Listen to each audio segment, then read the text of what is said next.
Hello guys, good afternoon and welcome to the Daily Update 101. So for today's update, meron po tayong mainit-init pa, no? Mainit-init pa talagang bagong hain, no, sa inyo. So ito ay regarding kay sa isa nating kababayan, no, na nasa The Hague, no, the Netherlands, na kawawa naman kasi nag-apply nga siya ng asylum, no.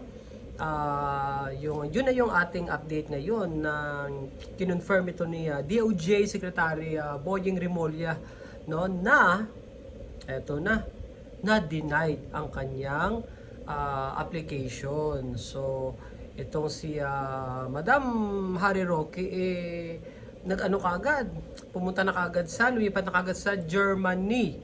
O doon na naman siya baka doon din siya mag-apply, no? So ang tanong,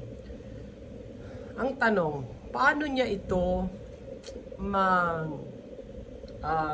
paano niya haharapin yung kanyang mga kaso? Paano niya mapapatunayan na inosente siya? Yung mga allegations sa kanya, kung takbo siya ng takbo, tago siya ng tago, bakit hindi niya kayang harapin? No? Bakit ganun na lang ang kanyang tawag nito, yung kanyang takot, no, na harapin ang kanyang mga kaso, no? Takot siya makulong. Samantalang dati kung maglait siya kay Leila de Lima, wagas, no? Ngayon sampal sa kanya yung nangyayari, di ba? Siya pala yung walang yagba. Si Senator Leila de Lima, babae pa yun. Well, wala naman pwede kaiba kasi parang mas babae pa to kaya Leila de Lima, di ba? So hindi niya alam, hinahunting siya. Hindi ko alam kung aabot ba yung yung uhuli sa kanya sa Germany, no? So hanggang saan kaya tatakbo ito si Harry Roque? Ayan. So for the last how many days nakikita ko sa social media yung sayaw-sayaw niya na bangag-bangag, ano ba yun, butod-butod, no? Talaga namang active siya talaga para ipaglaban ang mga Duterte, no? Yung mahirap dun